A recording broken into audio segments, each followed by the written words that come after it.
আল্লামা মামুনুল হক, আল্লামা শাখাওয়াত হোসেন রাজি, এই দুইজন আলেম আমার দুই পাশে ছিল। মাঝখানে আমি সারাদিন ওনাদের সাথে থেকে আমি যতটুকু ওনাদের কাছ থেকে পাওয়ার চেষ্টা করেছিলাম, হারাজন শব্দের ব্যাখ্যায় আমি তাফসীর থেকে দুইটা বিষয় আমার মেধায় নিতে পেরেছি। আল্লাহ পাক বলেন, নবী আপনি যখন কোরআন দিয়ে সতর্ক করতে যাবেন নারায়ণগঞ্জবাসীকে মনে করেন, তখন হয়তো অনেকে আপনার বক্তব্য বিবৃতি শোনার পরে না বুঝে বিরোধিতা করতে পারে। এরকম মানুষ আছে না? আমি যেটা বোঝাতে চাচ্ছি কোরআন দিয়ে হয়তো ওইটা উনি না বুঝে উল্টা বুঝে বিরোধিতা করতে পারে।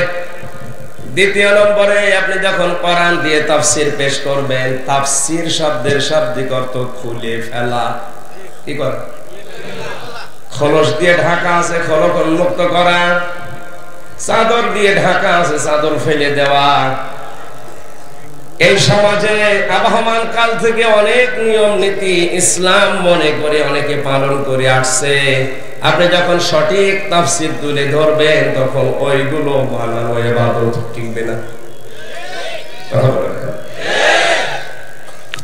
এই যে আবহমান কাল থেকে যারা ইবাদত মনে করে ওইটা করে আসছে, কোরআনের তাফসীর করলে ওইগুলো যখন মিলবে না, ওই মানুষগুলো তখন মন খারাপ করতে পারে। এতদিন যারা আপনাকে হাদিয়া দিত, তোহফা দিত, নজর নিয়াজ দিত, ওইগুলো বন্ধ হয়ে যাওয়ার সম্ভাবনা আছে। এই জন্য আল্লাহ পাক বলেন, হে নবী আপনি ওই দিকেও খেয়াল করবেন না, আপনি খেয়াল করবেন দাওয়াত দেওয়ার সময় আমি আল্লাহর দিকে। সুতরাং কোরআন উপস্থাপন করার যে দুইটা ধরন বললাম, এই দুইটা সামনে রেখে কে বেজার হবে, কে হাদিয়া তোহফা বন্ধ করে দেবে, কে খুশি হবে, ওই দিকে না। মহান আল্লাহ নবীকে ডাক দিয়ে বলেছিলেন, ইয়া আইয়ুহার রাসূল বাল্লিগ মা উনজিলা ইলাইকা মির রাব্বিক ওয়া ইল্লাম তাফআল ফামা বাল্লাগতা রিসালাতা ওয়াল্লাহু ইয়াসিমুকা মিনান নাস ইন্নাল্লাহা লা ইয়াহদিল কওমাল কাফিরিন। সূরা মায়েদা 6 নম্বর পারা 18 নম্বর পৃষ্ঠা 11 নম্বর লাইনের 67 নম্বর আয়াতে আছে। আমি যত তাফসীর আয়াতের সাথে মিলিয়েছি প্রায় 42টা পর্যন্ত আমার মনে পড়ছে। সব মুফাসসির এই আয়াতের ব্যাপারে একমত, হে রাসূল আপনি তাবলীগ করেন। বাল্লিগ এটা আমর, আল্লাহর আদেশ, এটা বান্দার জন্য নফল না ফরজ? আর জোরে বলেন বলেন। সুতরাং তাবলীগ করা ফরজ। এখন আপনি তাবলীগ করবেন কি দিয়ে? মা উনজিলা ইলাইকা মির রাব্বিক, আপনার রবের পক্ষ থেকে আপনার উপরে যেটা নাযিল হয়েছে। নারায়ণগঞ্জবাসী আমরা এক বাক্যে বলতে পারি, তার নাম কি? সুতরাং তাবলীগ যদি করা লাগে, প্রচার করা লাগে, প্রসার করা লাগে কিসের? আমার বাবার কথা প্রচার করা জায়েজ নেই, আমার দাদা কি করেছে ওটা বলার দরকার নেই, বলতে হবে আমার আল্লাহ কি বলেছে। তাবলীগ হবে কে দিয়ে? আরো জোরে। কোরআন দিয়ে যদি আপনি তাবলীগ না করেন, রিসালাতের যে গুরুত্বপূর্ণ দায়িত্ব আপনাকে আমি দিয়েছিলাম ওইটা যেন আপনি পালনই করেননি। আমি জানি কোরআনের তাবলীগ করতে গেলে বাধা আসবে, বিপত্তি আসবে, বিপদ আসবে, আমি আল্লাহ জানি। এইজন্য ইয়া আসিমুকা মিনান নাস, বাধা বিপত্তি বিপদ যত আসবে, ষড়যন্ত্র যত আসবে, আমি আল্লাহ আপনাকে মানুষের ষড়যন্ত্র থেকে বাঁচাবো। ইয়া আসিমু মুসারে বর্তমান ভবিষ্যৎ, প্রেজেন্ট ফিউচার। শুধুমাত্র আপনাকে এখন না, তাহলে তো আমি ইয়া আসিমু দিতাম না। কিয়ামত পর্যন্ত যদি মানুষ কোরআনের তাবলীগ করতে গিয়ে বিপদে পড়ে, মুসিবতে পড়ে, ষড়যন্ত্রের শিকার হয়, অবশ্যই আমি আল্লাহ তাকে বাঁচাচ্ছি, বাঁচাবো। গ্যারান্টি কার বলেন তো? ইন্নাল্লাহা লা ইয়াহদিল কওমাল কাফিরিন। কোন কাফেরকে আমি আল্লাহ পথ দেখাই না। নারায়ণগঞ্জবাসী খুব খেয়াল করেন, এর ব্যাখ্যায় আমি হাদিস পেয়েছি, বিশ্বনবী জানিয়েছেন বাল্লিগু আন্নি ওয়ালাউ আয়া। কোরআনের ভাষা ছিল বাল্লিগ, আর নবীর ভাষা বহু বচন বাল্লিগু। তোমরা সবাই মিলে প্রচার করো আন্নি, আমার পক্ষ থেকে, ওয়ালাউ আয়া, যদি একটা আয়াত জানা থাকে। নবীর এই আদেশটা উম্মতের জন্য নফল না ফরজ? বলেন বলেন। আল্লাহর আদেশ যেমন ফরজ, রাসূলের আদেশ আমাদের জন্য উম্মত হিসাবে মেনে নেওয়া ফরজ। কারণ শরীয়তের দলিল শুধু আল্লাহই দেননি বিধিবিধান, বিশ্ব নবীকে আল্লাহ সারে শরীয়ত প্রণেতা বানিয়েছিলেন। এজন্য শুধু এখানে আমি একা নেই, যত মানুষ নবীর উম্মত দাবি করবে তারা এই বাল্লিগু এর ভেতরে আছে। এ কারণে সবার জন্য দায়িত্ব হয়ে পড়েছে, একটা কথা জানা থাকলেও প্রচার করা লাগবে। কথা বলেন না কেন? আমার যতটুকু আয়ত্ত আছে, আমার যতটুকু জানা আছে, ওইটাই প্রচার করা নামাজের মতো, রোজার মতো, পর্দার মতো ফরজ। আমি নামাজ যেমন ফরজ মনে করে পড়ি, রোজা যেমন ফরজ মনে করে রাখি, কোরআনের কোন বিষয় আমার জানা থাকলে ওইটা প্রসার করা ঠিক ওই রকম মনে করা ফরজ। আজ অনেকে আমরা জানি না কোরআন শরীফ, অনেকে এই ধারণা করে বসে আছে যে জানার নাম ইসলাম না, মানার নাম ইসলাম। এটা শয়তানি কথা বলছেন। আপনি যদি না জানেন তো কি মানবেন? আরে খেয়াল করেন তো, পুরাণ কোরআনে আল্লাহ নামাজের ফরজ আগে দেননি, যাকাতের ফরজ আগে দেননি, রোজার ফরজ আগে দেননি, হজের ফরজ আগে দেননি। সর্বপ্রথম যে ফরজটা দিয়েছেন সেটা হচ্ছে ইকরা, পড়েন। কি করেন? আপনি না পড়লে কিভাবে জানবেন? আবার অনেকেই, বিশেষ করে বাংলাদেশ, ভারত আর পাকিস্তানে, তিনটা দেশে আমি যতটুকু গেছি, এদের ধারণা যে আমি জানি না, আমি মানি না। না, আপনি জানেন না কেন? আপনার অপরাধ এটা। আপনি জানেন না, এটা আপনার কি? বলেন না কেন? মনে রাখবেন মুসলমানেরা, জানা ফরজ, মানা ফরজ। ইসলামের কোন বিধান আপনি জানেন, একটা ফরজ আদায় হয়েছে, যদি মানেন না তাহলে একটা গুনাহ হবে। জানেনও না, মানেনও না, আপনার ডবল গুনাহ হবে। আশা করি কথার অর্থ বুঝেছেন। এখন থেকে আমাদের কি করা লাগবে? যতটুকুই জানবো আমি অতটুকু আলেম, আর ওইটাই আমার দায়িত্ব এসে যায় প্রচার করা। আজ বাংলাদেশে সবাই যদি এই বাল্লিগু আন্নি ওয়ালাউ আয়া হাদিসটা আমরা মেনে চলতাম, কোন আলেম দেশে খারাপ থাকতো না। খালি ওই 3-4 জন জেল খাটবে কোন কারণে?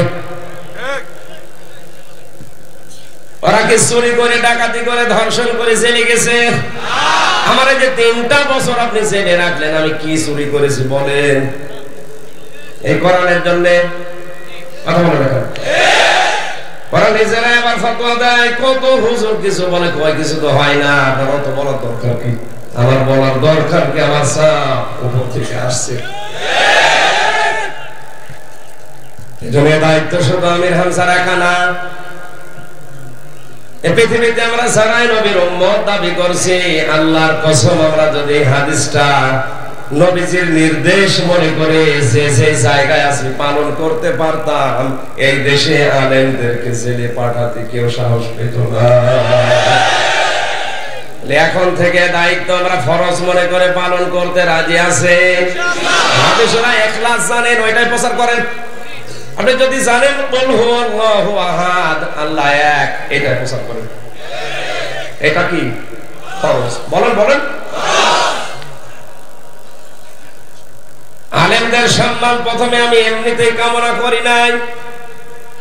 কোরআনে কারীম জানিয়েছে, ইন্নামা ইয়াখশাল্লাহা মিন ইবাদিহিল উলামা।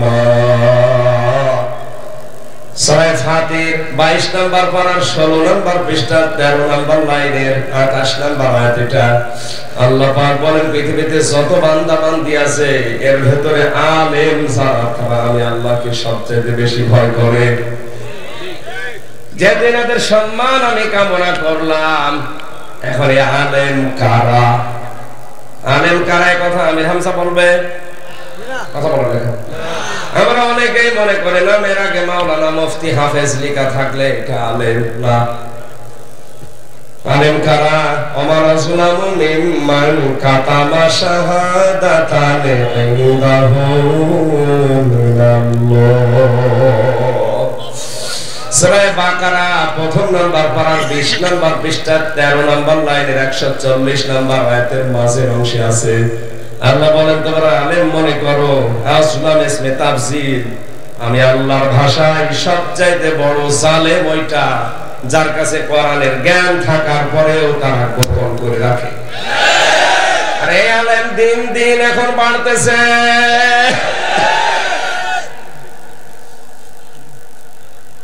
তাহলে আলেম কারা? আলেমের সংখ্যায় আমি 3টা কথা পেয়েছি। 1 নম্বরে যারা আল্লাহর কালাম নিয়ে চিন্তা ভাবনা করে, দিন দিন এখন এই সংখ্যা কমে যাচ্ছে। কোরআনের কোনো শব্দই বোঝে না, চিন্তা ভাবনা করবে কি? জেলখানায় যাওয়ার আগে 20 সাল পর্যন্ত আমি প্রায় 40 থেকে 42টা পর্যন্ত বিষয় আমি নতুন নতুন বের করতে পেরেছিলাম এই ছোট মাথা দিয়ে। আমার বয়সই তো এখন 31, 3 বছর বাদ দিলে থাকে কত?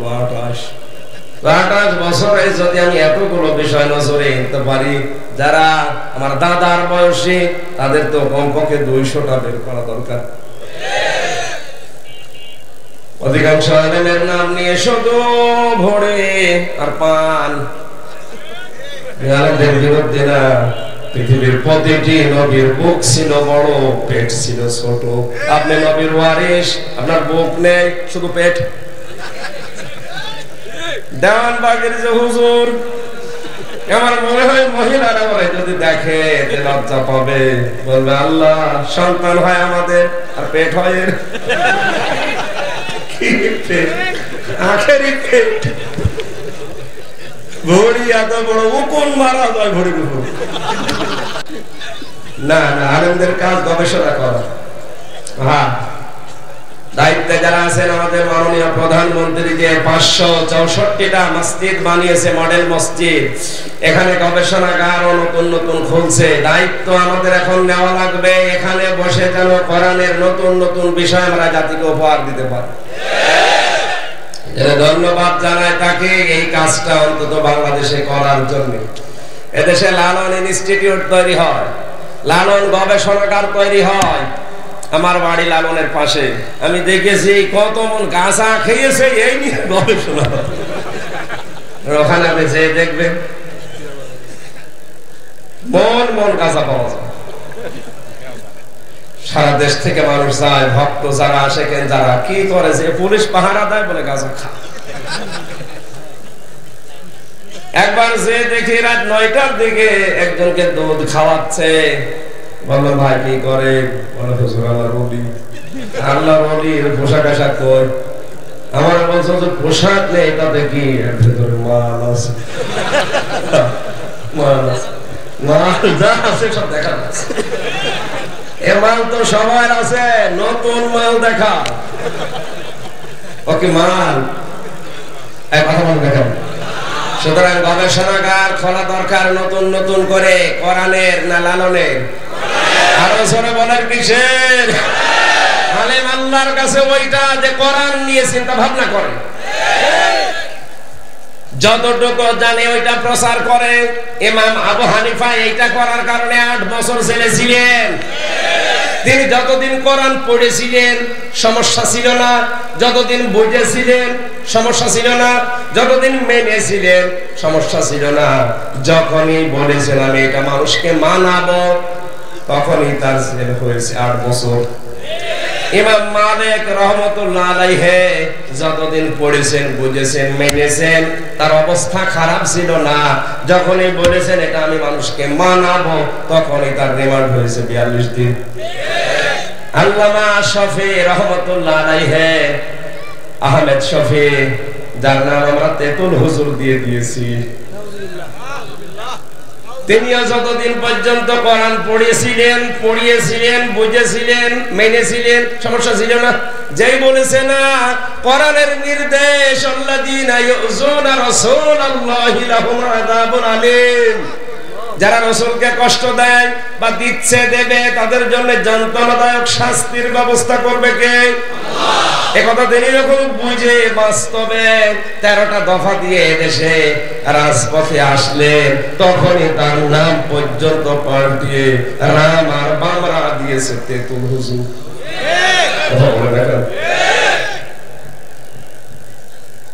এখানে আমাদের উচিত, আমরা যদি আলেম হিসাবে আল্লাহর কাছে পরিগণিত হতে চাই, অবশ্যই আমাদেরকে বাল্যগু এই হাদিসটা খেয়াল করা লাগবে। 3 নম্বরে, আল্লাহ অসন্তুষ্ট হয় এমন কোন কাজ আমাদের দ্বারা যেন প্রকাশ না পায়।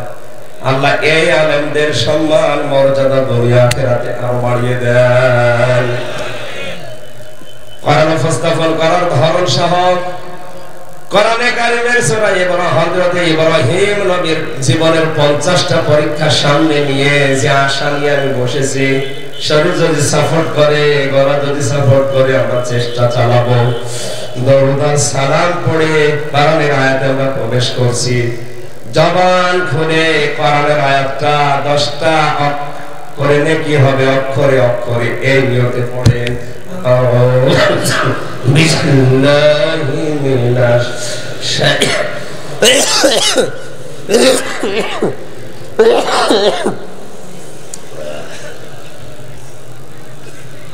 কিছু লাগবে না ভাই, অন্তত যে কায়দায় পড়লেন শয়তান আশপাশ থাকলে যাবে তো। জবান খুলে পড়েন, আউযু বিল্লাহি মিনাশ শাইতানির রাজীম, বিসমিল্লাহির রহমানির রহিম।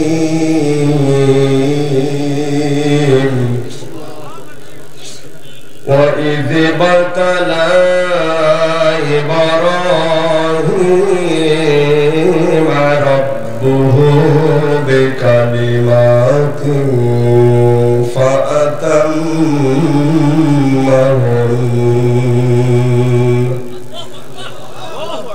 قَالَ إِنِّي جَاعِلُكَ لِلنَّاسِ إِمَامًا قَالَ وَمِنْ ذُرِّيَّتِي قَالَ لَا يَنَالُ عَهْدِي الظَّالِمِينَ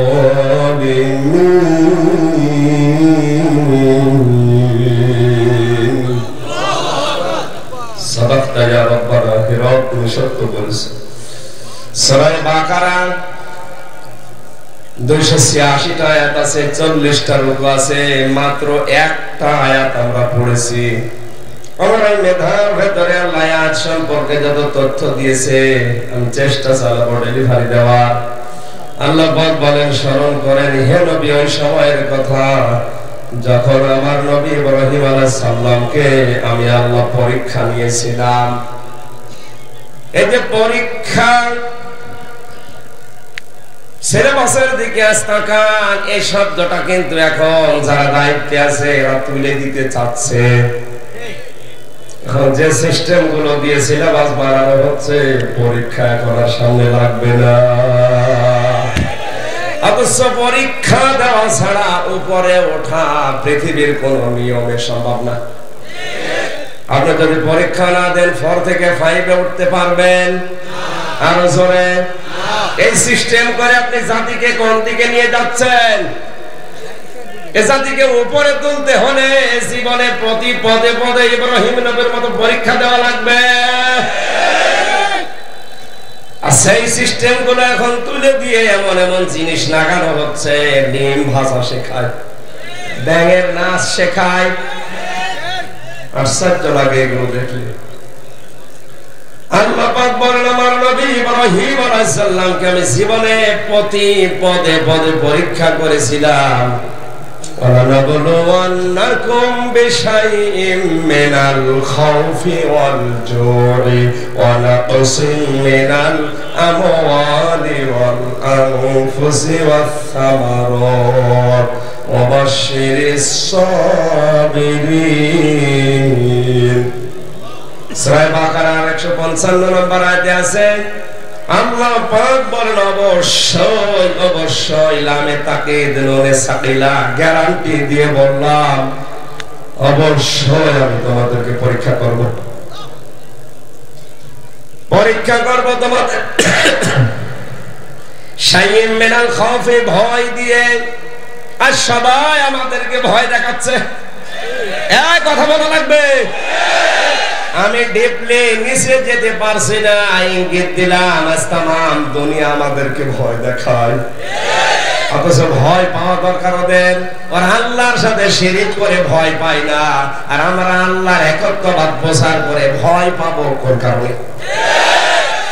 ভয় তো পাওয়া দরকার ওদের, কারণ আল্লাহ যদি আপনাকে দায়িত্ব থেকে ছেড়ে দেয়, এর রক্তের ভেতরে বিজ্ঞান বলছে প্রায় 5 প্রকার ক্যান্সার হয়, যদি একটা লাগিয়ে দেয় 14 বংশ বিক্রি করে একটা ঔষধে পয়সা হবে না। আর আপনি তার সাথে শিরিক করবেন, তার আইনগুলো তুলে দিয়ে মানুষের তৈরি করা আইনগুলো দুনিয়ায় কায়েম করার চেষ্টা চালাবেন, আপনার কোনো ভয় নেই। আমি আল্লাহর বিধান কায়েমের কথা বলবো, আমি ভয় পাবো কখনো না। আর সবাই আমাদেরকে ভয় দেখাচ্ছে, রিমান্ডে যে কত ভয় দেখিয়েছে 10টা দিনে আমাকে, শেষ পর্যন্ত আমার এই অফারও দিয়েছিল আমরা যা বলতে বলি যদি না বলে আপনার বউ তুলি নেন। কি ভয় বলেন তো? মোবাইলটা দেখে বলছিল হুজুর পূর্ণিমার ছবি কোথায় পেলেন? মানে আমার মোবাইলে তো পূর্ণিমার ছবি থাকার কথা না। এই যে ম্যাডামের বিয়ের ছবি ছিল, বিয়ের ছবি না ম্যাডাম, হ্যাঁ হুজুর এত সুন্দর বউ বিয়ে করেছে, কি করে বউ আমরা তুলে নিয়ে আসবো বলেন? তখন মানুষের দিকটা ঠিক থাকে? আল্লাহর কোরআনের আয়াতটা আমার মনে পড়ছিল, ওয়ালানাবলুওয়ান্নাকুম বিশাইইম মিনাল খাউফি, অবশ্যই আমি আল্লাহ তোমাদেরকে কিছু কিছু ভয় দিয়ে পরীক্ষা করব। আমার পরীক্ষা প্রথমে শুরু হয়ে গিয়েছিল জোরে খোদা দিয়ে। খোদা যে কত প্রকার কি কি, এই 3 বছরে আমি কিছু না হলে কিছু টের পেয়েছি, শুধু মুড়ি খেয়েও থাকা কিছু। খোদা দিয়ে পরীক্ষা করব তোমাদেরকে, অবশ্যই আমি আল্লাহ তোমাদের জান মালের ক্ষতি দিয়ে, ফল ফলাদি ফসলাদি সন্তানের ক্ষতি করে অবশ্যই পরীক্ষা করব। যদি কেউ টিকে থাকতে পারে পরীক্ষায়, আল্লাহ পাক বলেন অবশ্যই সাবিরিন, হে নবী আপনি এই ধৈর্যশীল মানুষদের সুসংবাদ দেন। আরে ভাই আল্লাহর সাহায্য দেখতে হলে তো পরীক্ষার সম্মুখীন হওয়া লাগবে, নয়তো আপনি সাহায্য পাবেন কি করে? আজ আমরা পরীক্ষায় ভয় পাই, এজন্য সিলেবাস থেকে পরীক্ষায় তুলে দিচ্ছে। ডিম ভাজা শিখে আমি কি পরীক্ষা দেব? এক কথা বলে দেখা। হযরত ইব্রাহিমকে আল্লাহ জীবনের প্রতি পদে পদে কি নিয়েছিলেন? পরীক্ষা। কিছু কথার দ্বারা আল্লাহ পরীক্ষা তাকে করলেন, ফাতাম্মাহুন্না, তিনি প্রতিটা পরীক্ষায় পাস করেছিলেন। সুবহানাল্লাহ বলতে বলেন না? আমাদের জাতির পিতা তিনি পরীক্ষা দিয়ে পাস করার পরে আল্লাহ ঘোষণা দিলেন, ক্বালা ইন্নী জাইলুকা লিন-নাসি ইমামা। হে নবী ইব্রাহিম, পুরা জাতির লোকের জন্য, तमाम দুনিয়ায় যত মানুষ আসবে সবার জন্য আমি তোমাকে নেতা বানিয়ে দিলাম। লিল মুসলিমিনা ইমামা দাইনি, লিন নাসি ইমামা, মানুষ পদবাচ্চে যারা বিবেচিত দুনিয়ায় সবার জন্য আপনাকে আমি নেতা বানিয়ে দিলাম, আপনি নেতৃত্ব দেবেন। হযরত ইব্রাহিম সঙ্গে সঙ্গে প্রশ্ন করেছিলেন, ক্বালা ওয়া মিন যুররিয়াতি, এরা নেতৃত্ব দেওয়ার এই গুণাবলী, নেতা হওয়ার যোগ্যতা, এটা কি শুধু আমি একাই পেলাম নাকি আমার সন্তানাদি যারা দুনিয়ায় আসবে কিয়ামত পর্যন্ত এরা পাবে? সঙ্গে সঙ্গে আল্লাহ জবাব দিয়েছেন, ক্বালা লা ইয়ানালু আহাদিজ যালিমিন। হে ইব্রাহিম, ইয়ানালু এটা মোজারে, বর্তমান, ভবিষ্যৎ, প্রেজেন্ট, ফিউচার। আমার এই আহাদ, আমার এই অঙ্গীকার এটা পৌঁছাবে তোমার সন্তানদের ভেতরে যারা জালেম হবে তাদের জন্য না। সুতরাং যে যদি জুলুম করে তার জন্য নেতা হওয়া জায়েজ নেই। আওয়াজতে বলেন। অথচ বাংলাদেশ পুরো উল্টা আছে, যত বেশি জুলুম করতে পারে সে আজ তত বড় নেতা। আমাদেরকে বলো হুজুরের লাইনে আসা যাবে না। আরে ভাই, আপনার জন্যই তো আসা জায়েজ নেই। আপনি তো নফসের উপরে জুলুম করছেন, পরিবারের উপরে জুলুম করছেন, জনগণের উপরে জুলুম করছেন। সুতরাং যারা জালেম তাদের জন্য নেতৃত্ব দেওয়া জায়েজ। আরো জোরে, নেতৃত্ব দেবে তারা যারা জালেম নয়। হযরতে ওমর নেতৃত্ব দিয়েছিলেন, তিনি জালেম ছিলেন। কিভাবে নেতৃত্ব দিয়েছেন আপনি তাকান। খলিফাতুল মুসলিমিন হযরতে ওমর রাদিয়াল্লাহু তাআলা আনহু গভীর রজনীতে বাড়ি থেকে বের হলেন। প্রতিদিন প্রতি রাত মিলে তিনি 3টা ভালো কাজ করতেন। আর ভালো কাজ বলতে তার জীবনে মানব সেবা। আমরা অনেকেই মনে করি ভালো কাজ মানে সুবহানাল্লাহ সুবহানাল্লাহ, না, এটা না। শুধু তাদের দৃষ্টিতে ভালো কাজ ছিল রাতের বেলা বের হয়ে দেখতেন এলাকার মানুষের অবস্থা কি। এক বাড়ির সামনে দিয়ে যাওয়ার সময় দেখলেন এক বাড়ি থেকে একটা লোক বের হয়, আবার প্রবেশ করে, আবার বের হয়, আবার প্রবেশ করে। ডাক দিয়ে বলে, বেটা, বারবার বাড়িতে ঢোকো, বের হও। কে তুমি? লোকটা বলে, পথিক, আমি তো বাড়ির মালিক, আপনি কি? হযরত ওমর বলো, ঠিক আছে, বের হও কেন বারবার? লোকটা বলে, পথিক, আমার স্ত্রীর সন্তান সব বাবা, আর তার কাছে এরকম কোন মেয়ে লোক নেই যে বোঝে বিষয়ে, আর আমি এ বিষয়ে একেবারে অনভিজ্ঞ, কিচ্ছু জানি না। স্ত্রীর প্রসব যন্ত্রণা সহ্য করতে না পেরে আমি বারবার ছোটাছুটি করছি। হযরত ওমর বলেন, আমার মাথার উপরে যেন আকাশ ভেঙে পড়েছে। দৌড় দিয়ে বাড়িতে গেলাম। নিজের স্ত্রীকে ডাক দিয়ে বলেন, আব্দুল্লাহর মা, আল্লাহ জান্নাত বিক্রি করছে, যদি কিনতে চাও তাড়াতাড়ি করে কিছু নেকড়া, কিছু আগুনের গরম কোন কাপড়, এগুলো তেল, এগুলো নিয়ে আমার সাথে চলো। নারায়ণগঞ্জবাসী দায়িত্বশীল মানুষ, তারা কি বলেছে, জান্নাত যদি কিনতে চাও তা আমার সাথে দৌড়াও। আর আমরা জান্নাত কোথায় গিয়ে খুঁজি আল্লাহ জানে। হযরতে ওমর স্ত্রীকে নিয়ে চলে গেলেন, বাড়ির ভেতরে প্রবেশ করালেন। কিছুক্ষণ পরে আওয়াজ এলো, খলিফাতুল মুসলিমিন, আপনার বন্ধুকে সুসংবাদ দেন, তার একটা পুত্র সন্তান হয়েছে, ছেলেটাও সুস্থ আছে, মাও সুস্থ আছে। হযরত ওমর পড়েন আলহামদুলিল্লাহ, আর লোকটা বলে ইন্না লিল্লাহ। খলিফা ডাক দিয়ে বলে, আপনি কেন সন্তান হওয়ার কথা শোনার পরে ইন্না লিল্লাহ পড়লেন? লোকটা হাত চেপে ধরে বলে, খলিফা, আমি তো বুঝতে পারি না আপনি কে, দয়া করে আমারে মাফ করে দেন, আমার জন্য আপনি দৌড়াদৌড়ি করলেন। রাতের বেলা যে মেয়ে লোকটাকে সাথে নিয়ে এসেছিলেন আমার স্ত্রীর খেদমত করানোর জন্য, পকেট থেকে কিছু দিরহাম বের করে টাকা দিয়ে বললেন, এই টাকাটা ওই নার্সকে, সেবিকাকে আপনি দিয়ে দেবেন। হযরত ওমর বলে, ভাই, রাতের বেলা আপনার স্ত্রীর খেদমত করার জন্য যে মেয়ে লোকটাকে নিয়ে এসেছি, ওটা পেশাদার কোন নার্স না, ওটা সেবিকা না, ওটা ধাত্রী না, ওটা আমার নিজের স্ত্রী। বাংলার মুসলমানের আজ কোন মেম্বার কে এরকম পাওয়া যায়? কথা বলেন। এই নাম নেতা। নেতৃত্ব দিতে হলে এই গুণগুলো অর্জন করেন, কারণ জালেমদের জন্য নেতৃত্বের স্থানে থাকায় জায়েজ নেই।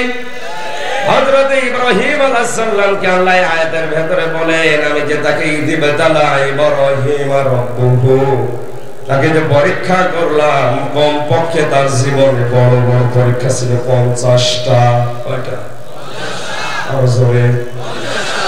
এক নম্বরে আমি তাকে পরীক্ষা করেছিলাম তার ঈমান সম্পর্কে 10টা, দ্বিতীয় নম্বরে তার আমল সম্পর্কে 30টা, 3 নম্বরে তার ফিতরাত বা স্বভাব সম্পর্কে 10টা। সব মিলিয়ে 50টায় তথ্য আছে মারিফুল কোরআনে আর তাফসীরে হাক্কানিতে।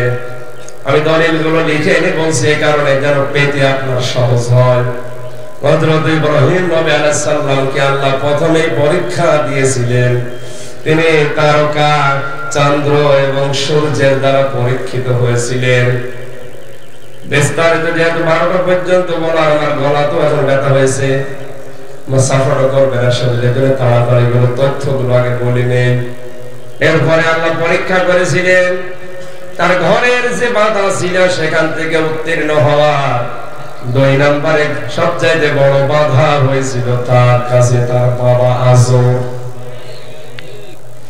এরপরে পরীক্ষা করেছিল আল্লাহ তার সমাজের বাধার মাধ্যমে, এরপরে পরীক্ষা করেছিল রাষ্ট্রের বাধার মাধ্যমে, এরপরে আল্লাহ তাকে বনবাস দিয়েছিলেন, এরপরে তাকে হিজরত করিয়েছিলেন। সন্তান জবাই করার যে বিশাল কঠিন অগ্নি পরীক্ষা মানুষের জীবনে, এইটা আল্লাহ তাকে ফেলেছিলেন। সর্বশেষ মহান আল্লাহ আগুনের ভেতরে ফেলার পরীক্ষাও তার জীবনে নিয়েছেন। কাবা শরীফ তার দ্বারা নির্মাণ করিয়েছেন। মহান আল্লাহ তার ফিতরাত বা স্বভাব সম্পর্কে যে 10টা পরীক্ষা নিয়েছে, তাফসীরে হাক্কানি বলছে মাথার ভেতরে 5টা স্বভাব ছিল তার, আর পুরো শরীরের ভেতরে ছিল 5টা। খেয়াল করে শুনবেন। 1 নম্বরে তিনি নাকে পানি দিতেন। বিজ্ঞান এখন এই শব্দটা নিয়ে পরীক্ষা করেছে। রাত দিন 24 ঘন্টায় বাতাসের মাধ্যমে যে জারগুলো নাক দিয়ে প্রবেশ করে, এটা যদি মানুষ 5 বার থেকে 6 বার ওযুর মাধ্যমে নাকি পানি দিয়ে এটা পরিষ্কার করে, মহান আল্লাহ তাকে কমপক্ষে 100টা রোগ থেকে বাঁচিয়ে দেন। দ্বিতীয় নম্বরে তিনি কুলি করতেন। এটা আরো আশ্চর্য, মদের ভেতরে কত জার থাকে, কুলি করা এটা কত বড় উপকারী শরীরের জন্য। হযরত ইব্রাহিমের ফিতরাত স্বভাব ছিল এটা। আমাদের জাতির পিতার স্বভাব আজ আমরা এখন ভুলে যাচ্ছে। কুলি করবে, কিছুদিন আগে যে করোনা গেল, হাত দাও কুলি করো, হাত দাও কুলি করো। 3 নম্বরে তিনি মেসাব করতেন। 4 নম্বরে তার গোপ আর দাড়ির বিষয়ে তিনি সতর্ক থাকতেন, কাটার বিষয় নিয়ে। এই মাসলাটা খেয়াল করুন। নবীজি বলেন খালিফুল মুশরিকিন আউফুল লুহা ওয়াকফুশ শারিব। আমার উম্মতেরা দাড়িকে লম্বা করো, মোছকে খাটো করো। মোছ একেবারে চেঁচে ফেলা ঠিক না, এটা মাকরুহ। যদি অবস্থা না থাকে তখন আসতে পারে, পরিবেশ যদি না থাকে ছোট ছোট করে রাখার। আর দাড়ি হচ্ছে এই জায়গাটা, এটা দাড়ির অংশ না। এটা আলেমদের মতভেদ আছে, কেউ যদি না রাখতে চান এই জায়গাটা অসুবিধা নেই। মাওলানা মনসুর ইসলাম আফেন্দি বহু আলেমের সাথে প্রায় 76 জন আলেম আমরা এক জায়গায় ছিলাম। ওনারা বড় বড় হাক্কানি আলেম, ওনারা বলতো যে এই আলেমদের মতভেদ অনুযায়ী এইটা দাড়ির অংশ না, এই যে এইটা যদি রাখতে চান, যদি পুরুষ পুরুষ মনে হয় রাখেন, সৌন্দর্য বৃদ্ধি করার জন্য এটুকু কাটা যায়। দাড়ি হচ্ছে এই শক্ত জায়গাটুকু, কথা বুঝতেছেন? দাড়ি কোনটুকু? এই শক্ত জায়গাটুকু। কিন্তু 1 মুষ্টি রাখা লাগবে। 1 মুষ্টির আগে যদি কেউ কাটে ছাটে হারাম হবে।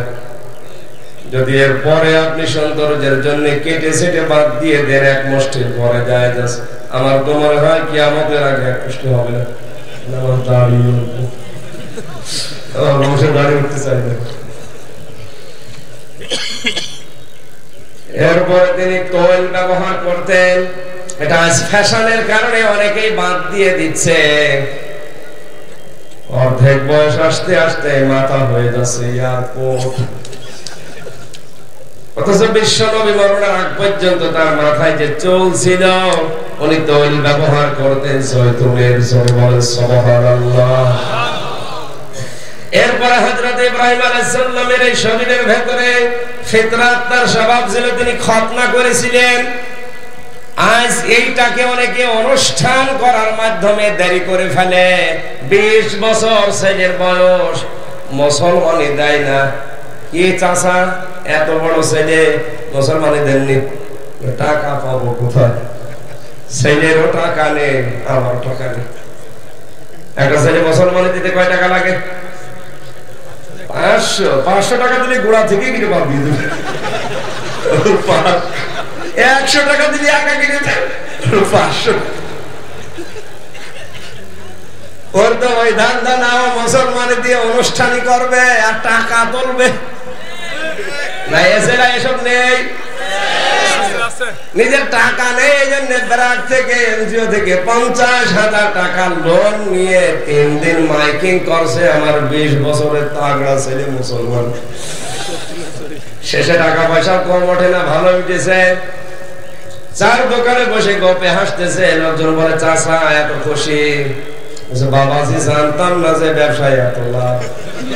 মনে হচ্ছে মুসলমানি আমি আর বাদ দিই, কি ব্যবসা পেয়েছি। এটা তো মুসলমানি।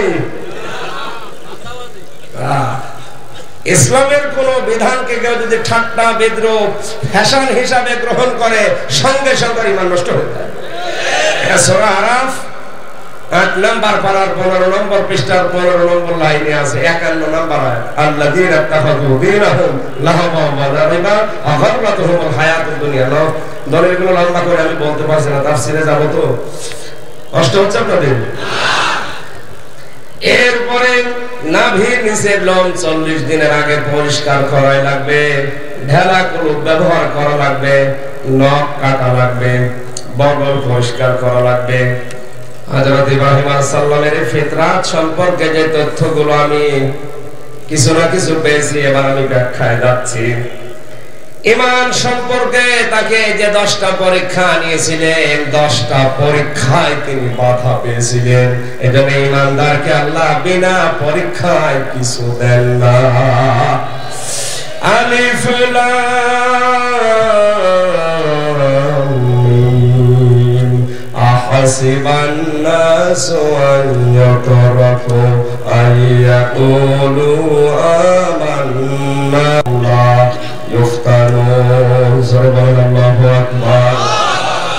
আল্লাহ পাক বলেন, মানুষ কি ধারণা করে, মনে করে যে এমনি এমনি তারা ছাড় পেয়ে যাবে, ঈমান এনেছে কথা বললেই তাদেরকে ছেড়ে দেব? কখনোই না। অবশ্যই আমি আল্লাহ তাদেরকে পরীক্ষা করব। সুতরাং এই দুনিয়াতে ইসলামের উপরে টিকে থাকতে গিয়ে যার যত বেশি পরীক্ষা আসবে, তার মর্যাদা আল্লাহর কাছে তত বেশি। আজ ঈমানের উপরে টিকে থাকতে গিয়ে হক পথে চলার কারণে যে সমস্ত আলেমগুলো অন্ধপ্রকোষ্ঠে পড়ে আছে, তার একবার সুবহানাল্লাহ আর আমির হামজার 100 বার সুবহানাল্লাহ সুবহানাল্লাহ। এখন যদি বলেন এই তথ্য কোথায় পেয়েছেন? সূরা হজ 17 নম্বর পারা 15 নম্বর পৃষ্ঠা 7 নম্বর লাইনে আছে, 37 38 নম্বর আয়াত। দলিলগুলো লম্বা করতে পারছি না, বাড়ি যেয়ে শুধু মিলাবেন, মোবাইলে তুলে নেন। আল্লাহ তাআলা বলেন,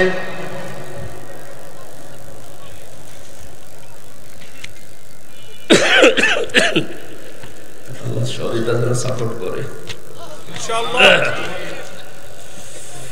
الذين إذا ذكر الله وجلت قلوبهم والصابرين على ما أصابهم والمقيم الصلاة ومما رزقناهم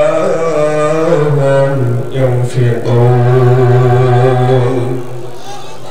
আল্লাহ পাক এখানে 4টা কথা লাগিয়েছেন, খুব ভালো করে শুনবেন। অনেকের হয়তো কথা শোনার পরে ধারণা ছিল, কি বললো যে যারা অত্যাচারিত নির্যাতিত যারা পরীক্ষায় আছে তাদের একবার সুবহানাল্লাহ আর আমি বসে বসে আরামে বলি গাছতলায় বসে সুবহানাল্লাহ 100 বার সমান হবে। কেন হবে? আল্লাযীনা ইযা যুকিরাল্লাহ, যখন তাদের সামনে আল্লাহর নাম উচ্চারণ হয় ওয়াজিলাত কুলুবুহুম, তাদের অন্তরাত্মা কেঁপে ওঠে। অসবিরিনা আলা মা আসাবাহুম, তারা ধৈর্য ধারণ করে তাদের উপরে আপতিত বিপদে। আপনার উপরে বিপদই নেই, আপনি আরামে টাকা পান, খান, সুবহানাল্লাহ পড়েন। আর যে লোকটা এই সুবহানাল্লাহ পড়ার কারণে অন্ধ 20 বছর পড়ে আছে, তার মর্যাদা আপনার মর্যাদার সমান হবে। কোন পাগলে পড়েছে? আজ আব্বাস মাদানি আনসারিয়া কারাগারে আজ 32 বছর ছেলে। কত চিন্তা করতে পারেন? সে কি জেনাখার? হ্যাঁ, কথা বলে না কেন? মানুষ হত্যা করে গেছে না? এখানে আমাদের উচিত সবর করা, ধৈর্য ধারণ করা। আমার উপরে আপতিত যে বিপদ আপদ গুলো ইসলামের উপরে টিকে থাকতে গিয়ে আসছে, আমি কখনো নিরাশ না। আমার উপরে বিপদ আসলে আমি আল্লাহর দিকে তাকিয়ে ধৈর্য ধারণ করে আছি। অবশ্যই আল্লাহ এর দ্বারা আমার অবস্থা পাল্টাবে। যারা নামাজ কায়েম করায়, দাঁড় করায়, যে মানুষগুলো তাদের রিজিক খরচ করে। রিজিক মানে শুধু এই রুটি না, খাবার না, তরকারি না। রিজিক মানে আপনার ক্ষমতা, রিজিক মানে আপনার সন্তান, রিজিক মানে আপনার টাকা পয়সা, আপনার প্রভাব প্রতিপত্তি, আপনার দলীয় ক্ষমতা, যাই বলেন পৃথিবী চলতে গিয়ে সবগুলো রিজিক। এগুলো যারা আল্লাহর জন্য, দ্বীনের জন্য খরচ করে, তাদের মর্যাদা, তাদের যে সম্মান আল্লাহর কাছে। আর আমার জীবনে কোনো পরীক্ষা নেই। 10 তলা একটা বিল্ডিং বানিয়ে রেখেছি, 2 লাখ 2.5 লাখ টাকা প্রতি মাসে ভাড়া পাই।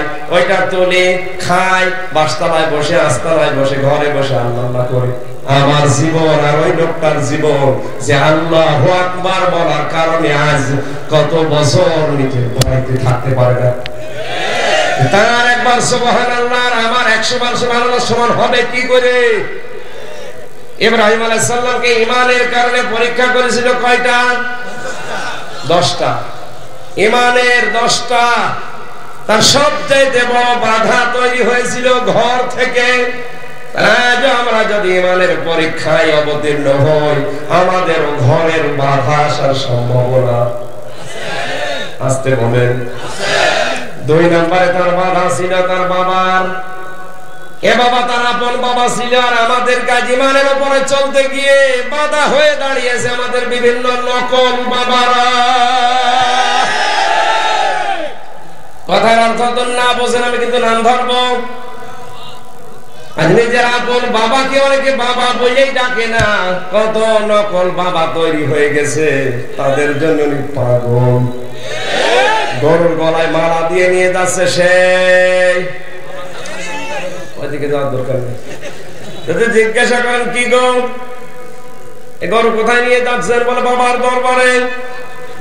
যেটা দড়ি দলা ধরে নিয়ে যাচ্ছে দড়ি দিয়ে, ওইটা তো গরু। যেটা দড়ি ধরে টানে, ওটা আর এক গরু। জেনে যাওয়ার আগে 20 সালে মাহফিলে রাজবাড়িতে একটা অনুষ্ঠানে বাবার উপরে কথা বলছিলাম। সূরা বাকারার 215 নম্বর আয়াত থেকে। যে সভাপতি ছিল উনি ওই দরবারে 1 ট্রাক করে গরু দিত। বাবার এই বিশাল 8টা বর্ণনা দিয়েছিলাম। শোনার পরে বলছে, হুজুর এতদিন মনে করতাম বাবাই রব, বাবাই সব। এখন দেখছি সিটার। আগামী বছর থেকে 1 ট্রাক গরু দেওয়া তো দূরের কথা, এই গরু কিনতে যা লাগে এই টাকা দিয়ে তার সিমাফি করবো। আপনি খরচ করবেন কোন জায়গায়? এই তালিকা দিয়েছেন আল্লাহ নিজে কোরআনে।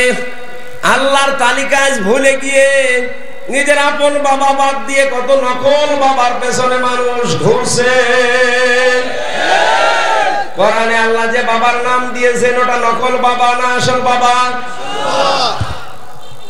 নারায়ণগঞ্জবাসী জীবনে যাই করেন না কেন, সম্মান যদি বৃদ্ধি করতে চান, টাকা পয়সা যদি দুনিয়ায় মালিক হতে চান, আপন বাবার পেছনে থাকে।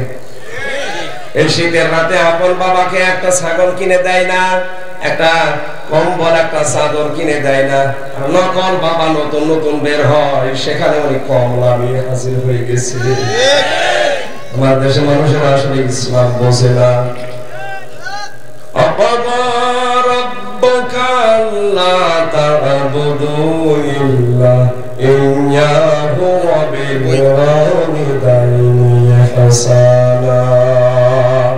আমি আল্লাহ ফয়সালা দিলাম, খেয়াল করেন আলেমরা বলছে, আলেমদেরকে এখানে তথ্য আছে, এতদিন যেভাবে শুনেছেন ওইভাবে না। আমি আল্লাহ ফয়সালা দিয়ে দিলাম, দুনিয়ার মানুষ যারা আছে শুধু মুসলমানেরা, পৃথিবীর সব মানুষকে আমি আল্লাহ ওসিয়ত করলাম, নির্দেশ দিলাম, তোমরা মা বাবার সাথে ভালো আচরণ করবা। নামাজ পড়া যেমন ফরজ, মা বাবার সাথে ভালো আচরণ করা ফরজ। মা বাবার আইন মানা ফরজ না, আইন মানা ফরজ কার? মা বাবার আইন মানা ফরজ না। ভালো করে শুনবেন, মা বাবার আইন মানা ফরজ না, তাদের প্রতি ইহসান করা, তাদের সাথে ভালো ব্যবহার করা ফরজ। আল্লাহ তাআলা ব্যাখ্যা দিচ্ছেন এখানে 5টা। সর্বশেষ ব্যাখ্যাটা একটু আশ্চর্য। আছেন তো আপনারা? أخفض لهما جناح الذل من الرحمة। আল্লাহ বলেন তোর ডানার হাত যেটা আছে, ওয়াকফিদ, খফজন শব্দের শাব্দিক অর্থ হচ্ছে ডাউন, ফল করা। শুধু ডাউন করা না, ফল করে দেওয়া। আল্লাহ জানাহুন, ডানা শব্দটা এখানে নিয়েছেন, বালাগাত মানতিকের একটা চ্যাপ্টার আছে, এটাকে খেয়াল করে আলেম যারা, তাদের মাথা ঘুরে যাবে। কেন আল্লাহ পাখির ডানা নিলেন? আমাদের তো কোনো ডানা নেই, আছে? আমাদের কি আছে? তাহলে আদম দিলেন না কেন? তাফসীরে কাবীর মুফাসসির লিখেছেন আল্লাহ কেন আদম না দিয়ে ডানা শব্দটা দিলেন? কারণ আদমের ভেতরে ক্ষমতা, শক্তি, পাওয়ার, শক্ত মজবুত কিছু থাকে, আর ডানার ভেতরে মোলায়েম পর থাকে, এটা খুব সফট কোমল। কথা বলে দেখেন, পাখির ডানা ধার করেছেন এই জন্য। পাখি যখন ডানাটা ডাউন করার পরে ফল করে দেয়, আল্লাহ বিমানের ডানা, হেলিকপ্টারের ডানা দিলেন না, কারণ ওর ডানা ডাউন হয় কিন্তু ফল হয় না, ফল হলে উড়বে না। আর পাখির ডানাগুলো এভাবে আল্লাহ দেওয়ার পরে দেখবেন এইভাবে চলে যায়, বাচ্চাগুলো ওর নিচে, এই পরের নিচে পড়ে একটা অনির্বচন সুখ অনুভব করে। আল্লাহ তাআলা মানুষকে বোঝাতে চায়, বান্দা বান্দিরা, তার মা বাবা যখন শেষ বয়সে এসে যাবে, অন্তত সে যেন মনে করে আমার হামজা থাকতে অন্তত আমার আর কোনো চিন্তা নেই। কথা বলেন না কেন? এই বাচ্চাগুলো যেমন মায়ের ডানার নিচে, পরের নিচে এই মোলায়েম সফট কোমল এই পাখার নিচে পড়ে, ওরা যেন মনে মনে করে আনন্দ পেয়ে একটা কিচির মিচির আওয়াজ দেয়, একটা অনির্বচন সুখ অনুভব করে, আর মনে মনে ভাবে যে আমাদের আর কেউ দেখতে পাচ্ছে না, কোন সিল সকল আমাদেরকে সো মারতে পারবে না, আমার মা আছে। দুনিয়ার সন্তানগুলো মনে রাখো, তোমার মা বাবা শেষ বয়সে যেন মনে করে যে আমার হামজা আছে। নারায়ণগঞ্জবাসী এটা কি এখন মনে করতে পারছে না? আজ হাজারো পরিবারে মার বাবা বোঝা হয়ে গেছে। অনেক স্ত্রী বিয়ের পরে স্বামীকে গোতাতে থাকে, তাড়াতাড়ি আলাদা হও, এরকম বউ দেশে নেই। একবার রাঙ্গামাটি থেকে একটা অনুষ্ঠান করে আসছিলাম, লংগদু লোকজন বছর চলেন বৃদ্ধাশ্রমে যান, যে দেখি এক মুরব্বী, 80 বছরের উপরে বয়স মুরব্বী মহিলা, আর ছেলে গেছে ডাক দিয়ে বলছে, বাবা রে, আমি যখন মারা যাব তখন এই বৃদ্ধাশ্রমের ফ্যানটা পাল্টিয়ে নতুন ফ্যান লাগিয়ে দিবি। ছেলে বলছে, মা তুমি তো মরেই যাবে, আবার ফ্যান কি হবে? মা বলে, বাবা রে, আমি আজ 3 মাস এখানে আছি, ফ্যানটা ঘোরে না। কর্তৃপক্ষকে বলেছিলাম, ওরা আমার কথাও শোনে না। আমার যা মনে হচ্ছে, তুই আমার সাথে যা করলি, কিছুদিন পরে তোর সন্তান এখানে তুলে রেখে যাবে। কিন্তু তোর তো ফ্যান ছাড়া ঘুম হয় না, ছোটবেলা থেকে ফ্যান দিয়ে পাখা দিয়ে বাতাস দিয়ে তোরে ঘুম পাড়াতাম, তোর ঘুম হবে না, কষ্ট হবে। এই জন্য আগে থেকেই তোরে আমি ভবিষ্যৎবাণী করে সতর্ক করলাম, ফ্যানটা পাল্টিয়ে দিস। ওই অবস্থায় দেখলাম আমার হাতের উপরে মারা গেল। হাওমা করে কেঁদে বলছো, হুজুর এ দোষ শুধু আমার একা না, এ দোষ আমার বোন। 3 মাস আগে থেকে আমার বোঝায় যে বুড়ি যদি বাড়ি থাকে আমি তোমার ভাত খাবো না। আমার 2টা সন্তান আছে, তাদের দিকে তাকিয়ে আমি তালাকও দিতে পারি না। বাধ্য হয়ে আমি এখানে রেখে গিয়েছিলাম, আমি একটা কলেজের অধ্যাপক, আমি সময় দিতে পারলাম না। আজকে আমার মা আমার হাতের উপরেই মারা গেল। দুনিয়াতে এখন আমার আর নাম ধরে ডাকার মতো কেউ নেই। সেই ছোটবেলায় আমার বাবা মারা গেছে, আমি বহু কষ্ট করে আমার মায়ের কাছে আমি মানুষ হয়েছিলাম, কিন্তু শুধু ওর দিকে তাকে আমি রাখতে পারলাম না। নারায়ণগঞ্জবাসী শুধুমাত্র কলেজের অধ্যাপক না, এখানে হাজারো মুরব্বী বসে আছে যারা তার পরিবারের কাছে ওরকমই ওরা আজ ভাবতে পারছে না যে আমার হামজা থাকতে আমাদের কোনো চিন্তা নেই, আজ ভাবতে পারছে না।